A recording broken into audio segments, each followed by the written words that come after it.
Ich will die Wahrheit sagen, und zwar die ganze Wahrheit. Es macht die Sache nicht ungeschehen, wenn du dich selber anzeigst. Überrascht, dass ich nicht einfach abhaue? Ihr habt Angst, dass ich den Knast nicht packe, aber das habe ich für einen Schwächling. Das ist ja nichts Neues.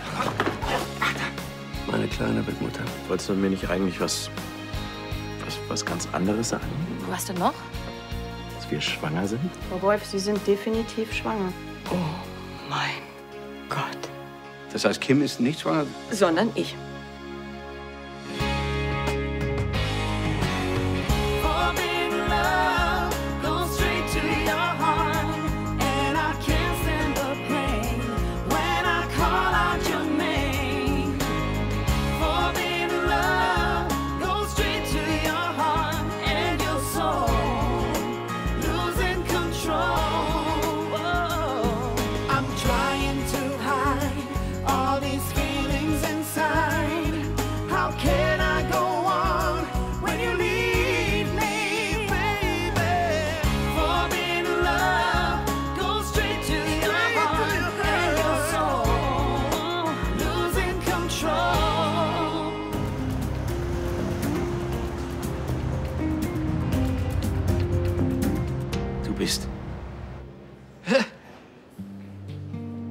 Aber das geht doch gar nicht. Ich denke, du bist doch gerade erst in deine... Naja, du weißt schon.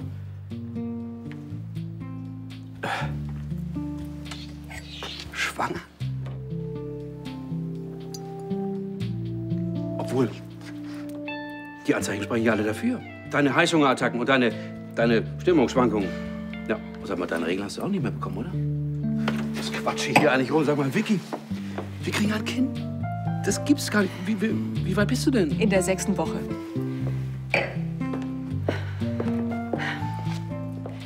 Und bevor du dich jetzt weiter freust, eine Schwangerschaft. Und das jetzt? Dieser Zeitpunkt. Bitte versteh mich. Ah, der Herr Oberförster. Na, nichts zu tun? Sie halten sich daraus. Ich weiß ja nicht, worum es hier gerade geht, aber ich wäre Ihnen sehr verbunden, wenn Sie meine Mitarbeiterin nicht von der Arbeit abhalten würden. Victoria, kommst du bitte in mein Büro? Ich würde gern darüber informiert, was hier während meiner Abwesenheit los war. Oh, Vicky. Ich muss arbeiten, wir sprechen später. Was heißt später? Wann denn? Also mein Vater hat einen Schwangerschaftstest im Mülleimer gefunden. Einen positiven Schwangerschaftstest, ja. Und da hat er gleich gedacht, der wäre von mir. Ey, das ist so typisch, ja? Der findet einen positiven Schwangerschaftstest und glaubt gleich, na ja klar, das muss die Kim gewesen sein, wer denn sonst? Aber wenn ich es nicht bin... Dann muss jemand anders schwanger sein, ja. Marlene ist mit einer Frau zusammen. Dana kann keine Kinder kriegen. Meine Mutter ist gerade in die Wechseljahre gekommen. Dann muss das Thomas sein.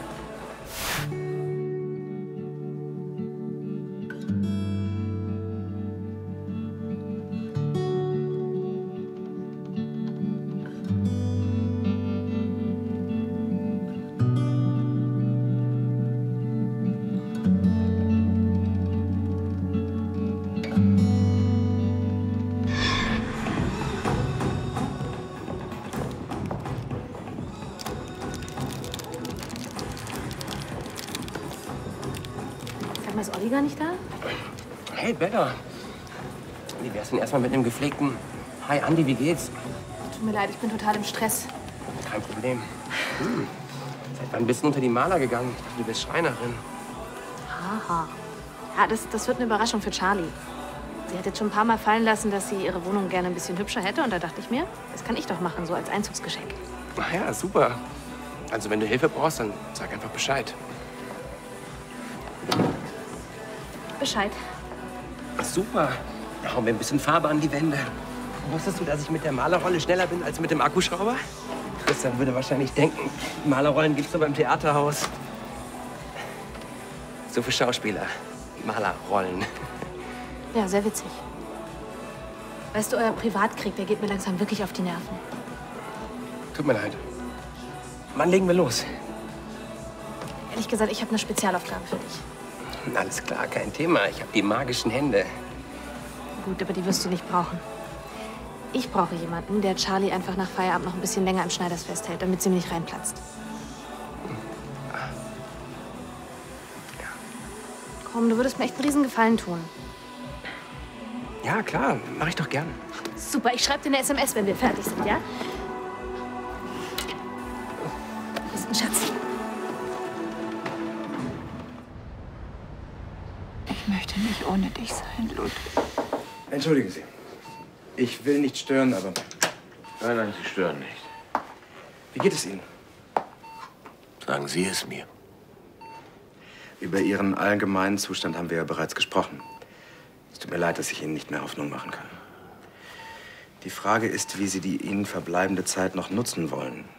Von unserer Seite spricht nichts dagegen, dass Sie wieder nach Hause können zu Ihrer Familie. Lässt du uns einen Moment allein, Liebes? Ja, natürlich.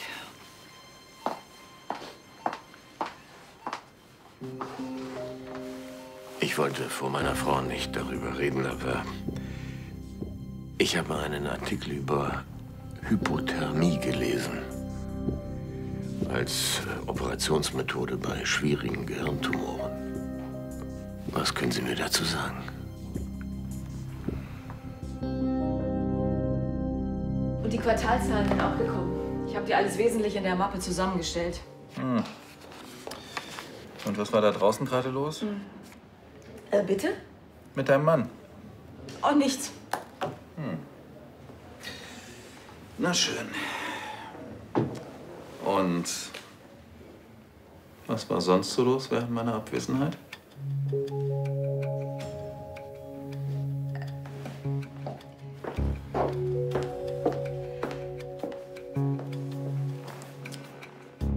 Ich habe mich für die Leitung der Personalabteilung beworben. Bitte? Das kommt überhaupt nicht in Frage. Du bist meine persönliche Assistentin und das bleibst du auch. Ich möchte mich beruflich weiterentwickeln. Sehr schön. Dafür musst du nicht den Job wechseln. Ansgar, ich möchte mich wirklich nicht mit dir streiten. Schön. Dann sind wir uns ja einig. Bringst du mir bitte noch einen Kaffee? Hör mal zu, ich bin nicht deine Leibeigene. Du kannst mich überhaupt nicht aufhalten. Du meinst es wirklich ernst? Ja, natürlich. Ich habe dir auch eine würdige Nachfolgerin besorgt. Was, die? Die ist viel zu jung. Ach, Unsinn. Du, die hat super Zeugnisse und eine Menge Berufserfahrung. Ja, in einem halben Jahr ist sie schwanger. Ja, was denn? Die ist ja genau im richtigen Alter für sowas. Was man von der nur nicht behaupten kann. Charmant wie immer. Also, soll ich sie nach Hause schicken oder gibst du ihr eine Chance?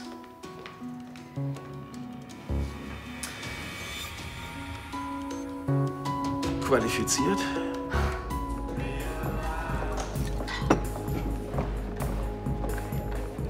Stan? Was machst du hier? Ich dachte, du wolltest zur Polizei. Was ist passiert? Haben sie sich laufen lassen auf Kaution oder was? Ich war nicht bei der Polizei. Aha. Tut mir leid, ich hoffe, dass du damit leben kannst. Naja, du wärst ja nicht für mich zur Polizei gegangen, sondern für dich. Die Frage wäre ja, kannst du damit leben? Ich weiß, wie das jetzt für dich aussehen muss. Warum warst du nicht bei der Polizei? Wegen Vater.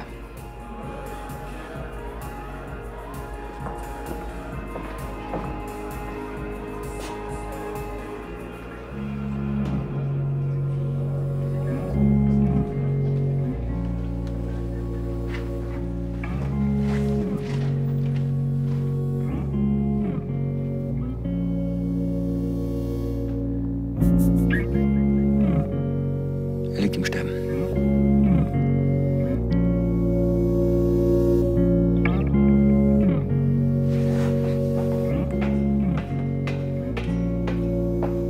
Es tut mir leid, Graf Lahnstein, aber in Ihrem Fall halte ich diese Operationsmethode für völlig ausgeschlossen. Erklären Sie mir das Prozedere. Gut.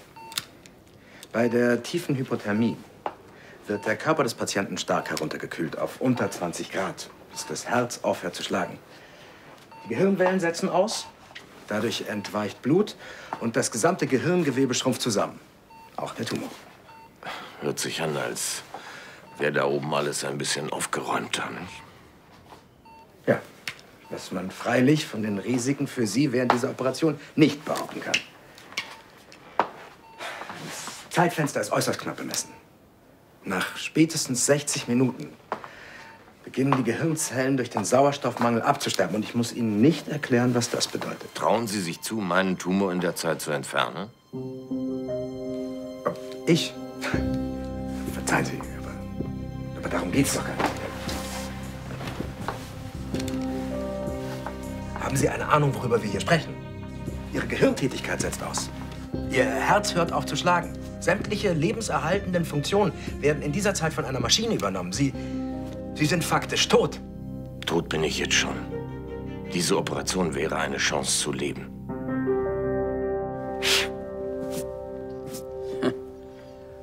Mann, habe ich da lange nicht reingeguckt.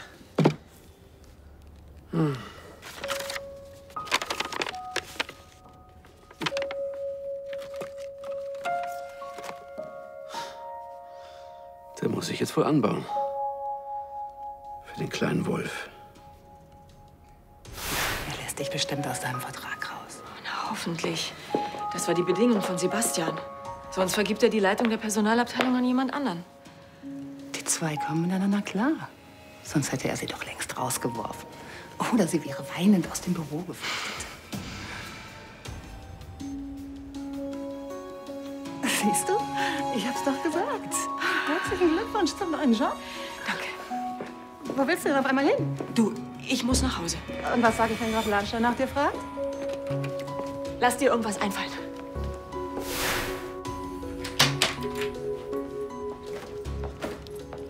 Von wem ist der Schwangerschaftstest? Woher soll Thomas denn das wissen? Also von Kim ist er leider nicht. Du wirkst jetzt nicht gerade überrascht? Ich? Doch. Total überrascht. Du hast es schon gewusst, oder? Nein, habe ich nicht. Wie kommst du denn da drauf? Papa, von wem ist er wirklich? Ich weiß es nicht. Frag nicht. Mann. Hey, Papa, in unserem Mülleimer lag ein positiver Schwangerschaftstest. Den hat ja wohl keiner zufällig hier verloren. Ist er von Marlene? Dana? Nein, jetzt hör mal auf zu fragen, habe ich schon gesagt. Ende der Durchsage. Er ist von Mama.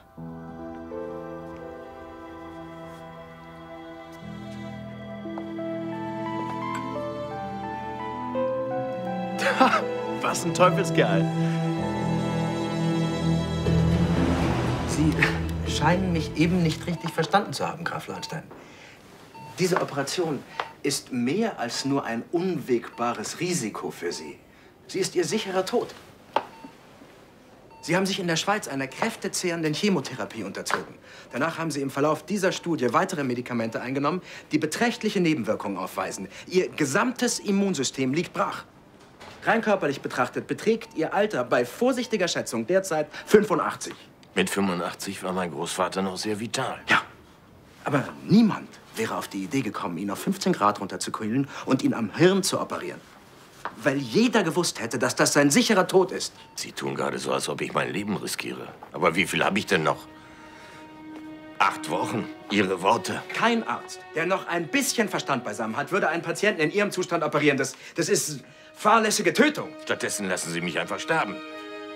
Das kann doch nicht Ihr Ernst sein, Dr. Mendes. Sie haben einen Eid darauf geleistet, Menschenleben zu retten. Also tun Sie es gefälligst. Selbst wenn ich wollte. Rein hypothetisch. Selbst wenn ich wollte. So eine Operation, das ist keine Routine. Dafür braucht man hochkarätiges Spezialequipment. Das zu beschaffen, das kostet Zeit und Geld. Ach, Geld ist doch nun wirklich nicht mein Problem.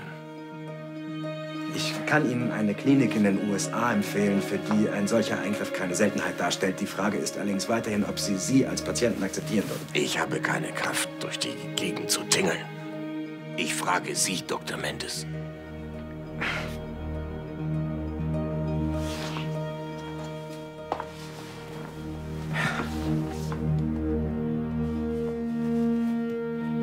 Ich habe das seit Ewigkeit nicht mehr gemacht.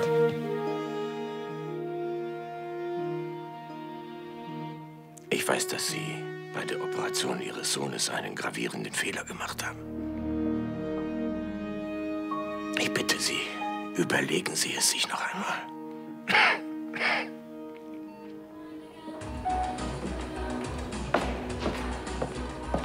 Christa. Was? Wenn du darüber reden willst. Darüber reden. Bei einer guten Tasse Kräutertee oder wie kann ich mir das vorstellen? Hey, das war nur ein Angebot.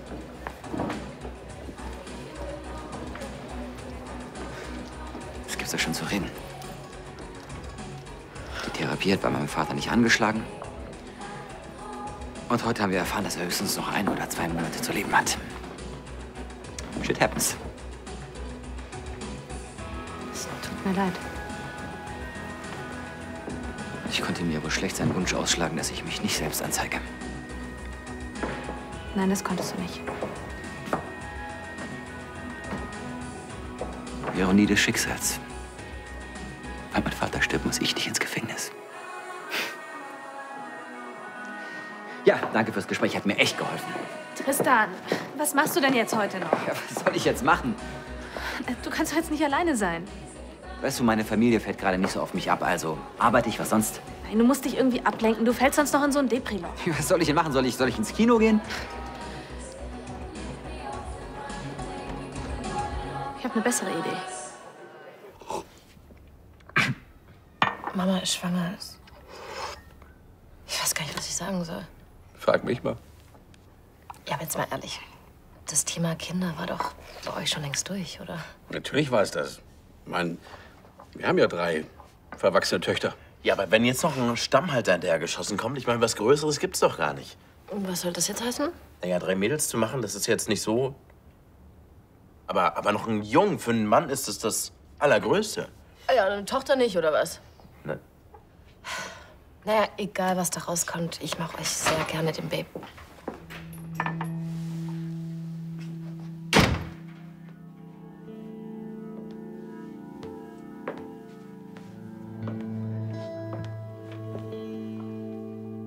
Ach, es wissen schon alle Bescheid, ja? Ja, wir haben es eben erfahren. Mensch, meine herzlichsten Glückwünsche. Euch beiden natürlich. Ich würde jetzt gern mit Thomas sprechen. Allein. Wollten noch mal um die Häuser ziehen.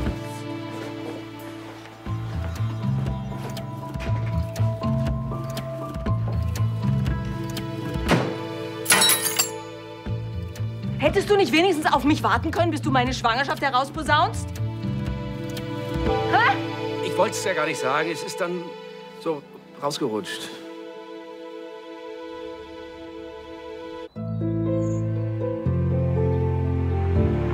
Schön, dass Sie sich nicht im Krankenhaus behalten haben. Ja, auch auf die Gefahren, jetzt gefühlsduselig zu wirken. Ich schließe mich meinem Vorredner an. Wie war es eigentlich in New York? Ach, wie soll es gewesen sein? Business halt. Wir waren Hochseefischen vor Long Island. Und, was gefangen? Ja, ein Barracuda. Hatte erstaunliche Ähnlichkeit mit deiner Angetrauten. Jetzt bald. Ja, die Bermudas waren ein Traum. Ein Kapitän, der war Amerikaner, den ganzen Tag gesoffen. Würde es euch etwas ausmachen, mich alleine zu lassen?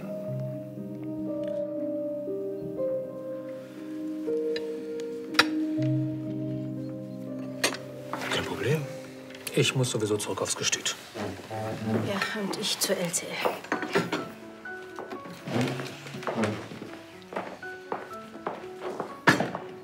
Somebody got a second chance, man. He tries to get a grip. It ain't easy to be truthful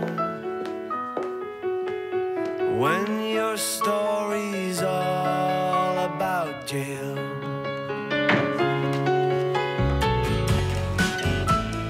Somebody is watching. The money sign stamped on your back.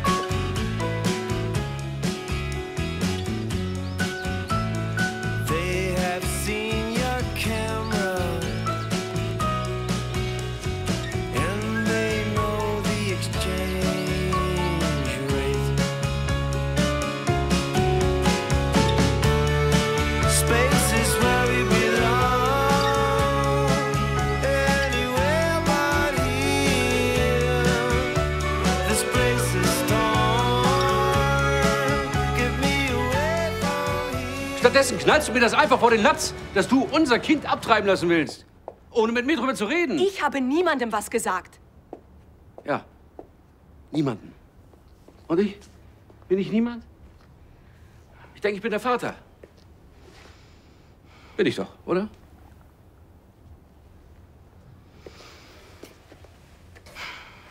Ach, Vicky.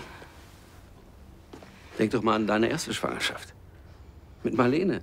Das war doch auch alles völlig ungeplant. Ja, da waren wir auch noch ein paar Jahre jünger.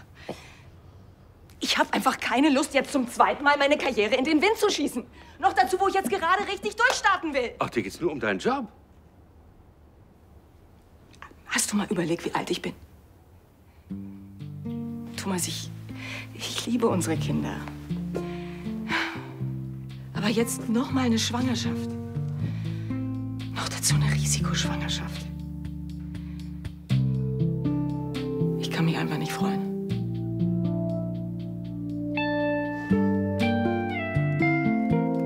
Ich habe mir nur gewünscht, dass du mit mir darüber redest.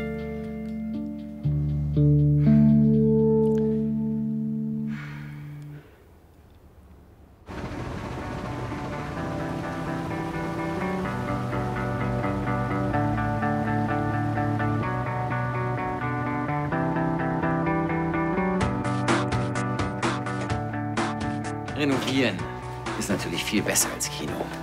Ja, absolut. Überleg mal, die ganze körperliche Arbeit, Kopf wird abgeschaltet und du wirst hervorragend schlafen heute Nacht. Hier, damit deine Designerklamotten nicht schmutzig werden. Habe ich noch Zeit zum Fliehen? Hey, Jessica. Hey, ich weiß, ich habe versprochen, beim Renovieren zu helfen, aber mein Kreislauf ist heute sehr im Keller. Okay, bis dann. Das schaffe ich nie alleine. Ich habe schon kapiert, es ist zu spät zum Fliehen. Dann wirf dich mal in Schale. Außerdem, ich glaube, das ist hier der einzige Ort, wo du mal den Kopf ein bisschen abschalten kannst und den ganzen Mist vergessen. Ja, vielleicht hast du recht. Schicker Puschel. Das ist eine Malerrolle. Nein. Doch.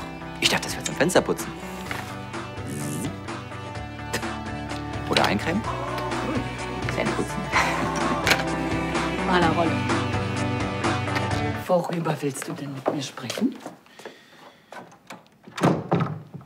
Setz dich bitte.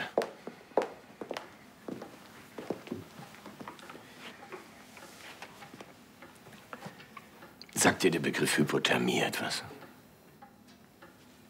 Ja, darüber habe ich einen Artikel gelesen. Ich überlege, ob ich mich einer solchen Operation unterziehe. Hast du schon mit Dr. Mendes darüber gesprochen? Ja. Was sagt er dazu? Er rät mir ab. Er fürchtet, dass ich nicht wieder aufwachen werde, weil mein Körper zu schwach ist.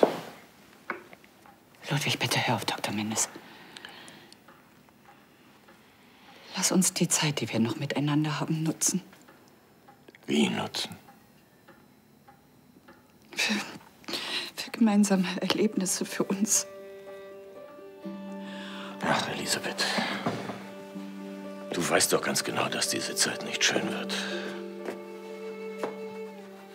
Ich werde Tag für Tag mehr verfallen. Erst körperlich, dann geistig. Mein Sterben auf Raten.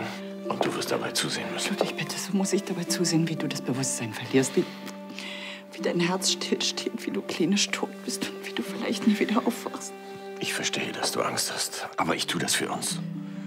Weil ich die Hoffnung nicht aufgeben will, dass wir noch ein paar schöne Momente miteinander haben. Du hast mir gesagt, ich soll kämpfen. Also werde ich kämpfen. Du hast dich richtig gefreut, oder? Das habe ich. Ich fühle mich selbst total schlecht, weil ich mich nicht freue. Bin ich herzlos? Nein. Hör doch mal auf, Vicky. Du bist eine so liebevolle Mutter. Ja. Du hast 3 ganz wunderbare Mädels großgezogen. Gerade gefunden vorhin.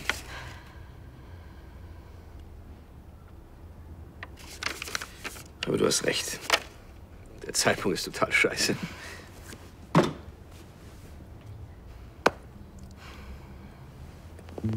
Wir denken einfach in Ruhe noch mal nach, wie wir das vielleicht organisiert bekommen. Oder eben nicht.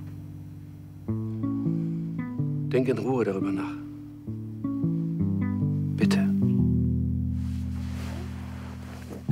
Ich will einfach nur wissen, dass du auf meiner Seite bist. Das bin ich. Das weißt du doch.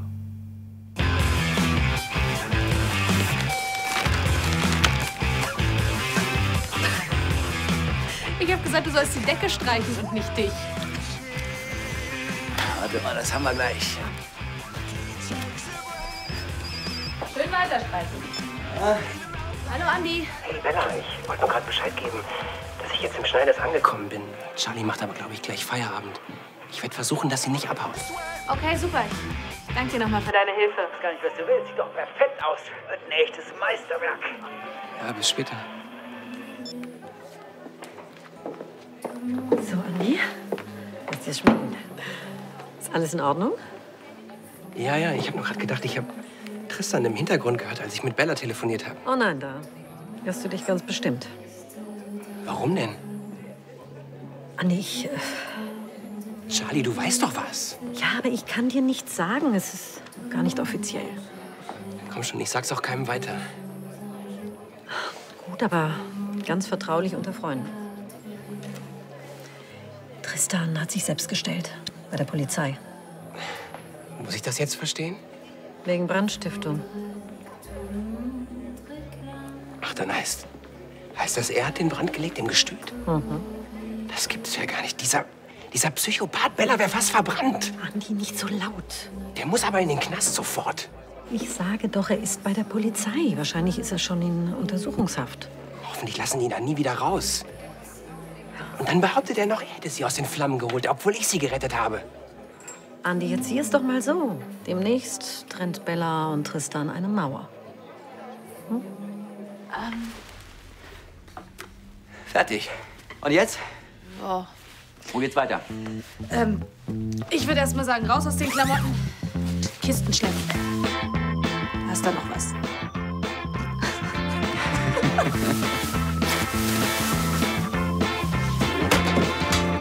The top of my heart when it skips a beat. Can't feel no pavement right under my feet. Up in my lonely room when I'm dreaming of you. Oh, what can I do? I still need you, but I don't want you now.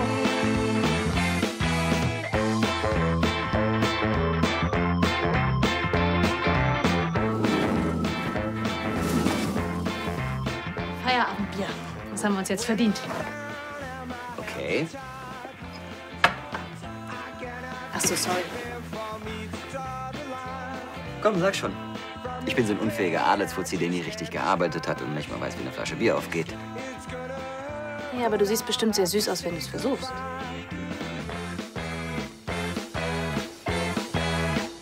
Oh yeah. Cheers. Cheers.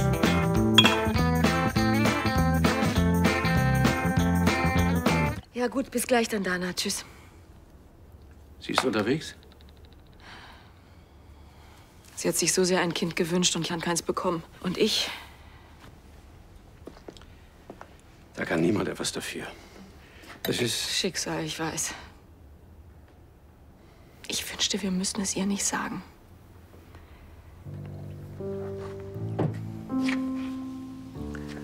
Es ist besser, sie erfährt es von uns als von Kim. Es wird hart für sie. Ja, das wird es. Aber egal, was wir tun, dich gefunden zu haben und mit dir eine Familie zu haben, das ist mehr, als ich mir jemals gewünscht habe.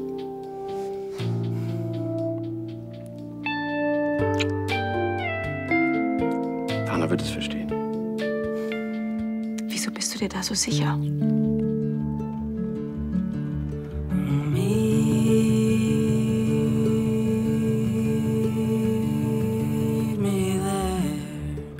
Bundles of flowers away through the hours of cold. Dr. Mendes. Winter shall howl at the walls, tearing down doors of Ich habe noch einmal über unser Gespräch nachgedacht. Und? Ich muss Ihnen zumindest in einem Punkt recht geben. In welchem? Wenn es eine Chance gibt, Ihr Leben zu retten, dann sollten wir sie nutzen.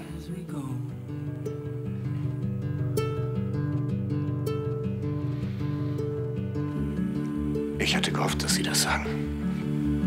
Setzen Sie sich. Danke. Ich habe bereits alles in die Wege geleitet. Das nötige Equipment kann innerhalb von 24 Stunden eingeflogen werden. Außerdem habe ich bereits mit der Krankenhausleitung gesprochen. Wenn Sie einverstanden sind, können wir Sie innerhalb der nächsten Tage auf den OP-Plan setzen lassen. Wir sollten keine Zeit verlieren. Weiß Ihre Frau Bescheid? Sie hat Angst, oder nicht? Zu Recht.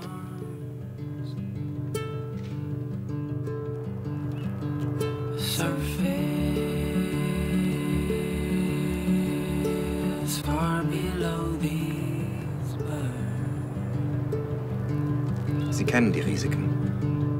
Darum sollten Sie alles, was Ihnen wichtig ist, vorher geregelt haben, falls Sie nicht mehr aufwachen. Wovon wir nicht ausgehen sollten.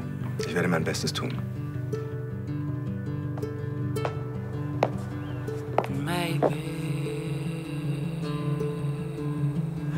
Just maybe I'll come home.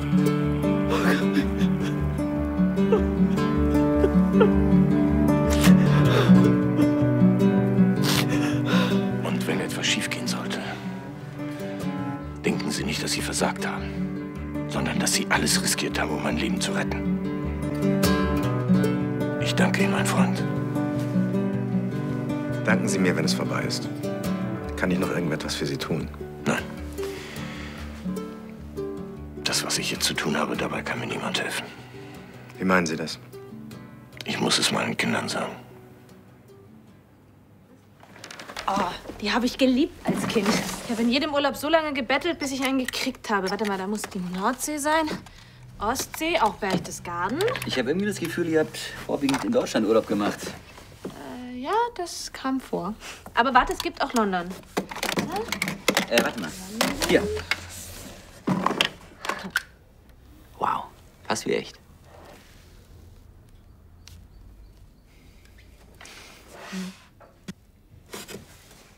Deine Adoptivmutter? Das ist das letzte gemeinsame Weihnachten, bevor sie krank wurde. Wie alt warst du da? 11. So alt war ich, als meine Mutter gestorben ist. Vermisst du sie auch manchmal? Manchmal.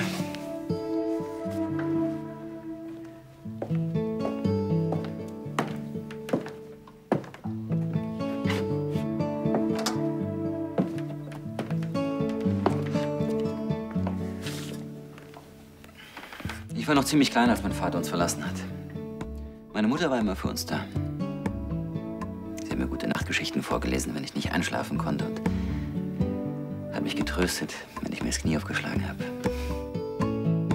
Bei meinem Vater habe ich immer das Gefühl, dass ich erst noch beweisen muss, dass ich es wert bin, sein Sohn zu sein.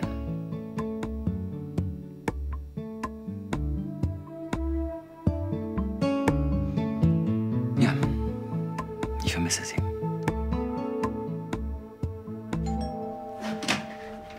Satya. Hi, Papa. Na du? Hallo. Du, ist alles okay? Mama klang so ernst am Telefon. Hey. Keine Sorge. Es ist nichts Schlimmes passiert. Aber was unglaublich Wichtiges, wie es scheint. Der macht's ja ganz schön spannend. Setzt euch doch erstmal. Wollt ihr was trinken? Nein, wir wollen wissen, was los ist. Du hast den Job? Oh, habe ich jetzt irgendeine Überraschung verdorben? Nein, um den Job geht's nicht. Was für ein Job? Jetzt hört doch mal zu. Tun wir doch. Die rücken ja nicht raus mit der Sprache. Also gut. Ich bin schwanger.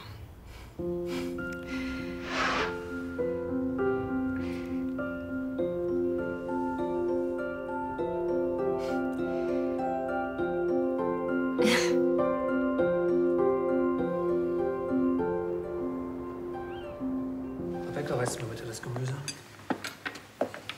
Dankeschön. Was ist denn mit eurem Vater? Schwänzt er das Abendessen? Bestimmt ruht er sich aus.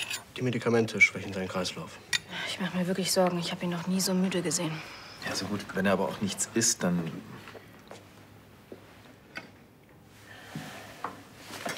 Vater, Was ist mit dir? geht's dir nicht gut? Doch, doch, den Umständen entsprechend. Was ist los? Ich wollte euch darüber informieren, dass ich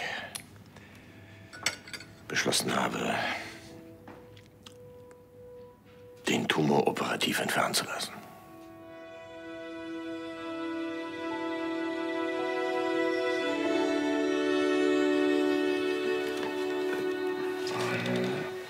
Also, ich bin bisher davon ausgegangen, dass das gar nicht möglich ist. Doch, es gibt eine Methode, sie ist allerdings sehr riskant. Es ist sehr wahrscheinlich, dass ich diese Operation nicht überleben werde. Was? Warum machst du das dann? Es ist die einzige Chance, die eurem Vater noch bleibt.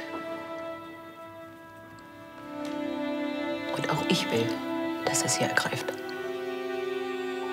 Ja, es ist der einzige Kampf um ein Leben, den ich noch gewinnen kann.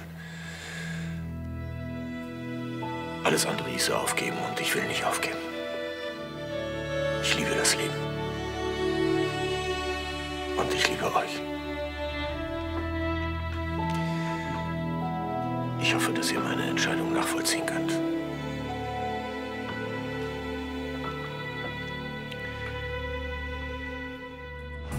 Johnny, willst du jetzt noch nicht gehen? Wie wär's denn, wenn wir noch einen zusammen trinken, ne? Oh, Andi, ich bin heute sehr müde. Ein andermal gerne, ja? Aber ich gebe dir einen aus. Was ist denn los mit dir? Du bist heute so anhänglich. Angst vor Einsamkeit? Nein, ich weiß einfach deine Gesellschaft zu sehr zu schätzen und möchte nicht, dass die so mir nichts, die nichts abgebrochen wird. Ja, wir setzen die auch fort, aber ein andermal, ja? Gute Nacht, Andi. Ja, gute Nacht. Mist.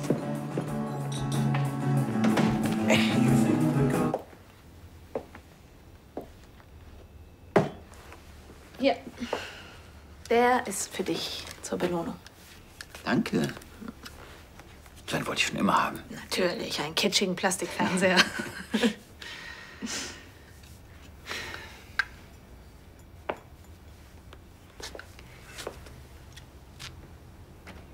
Weißt du, du bist die Einzige, mit der ich offen über alles reden kann.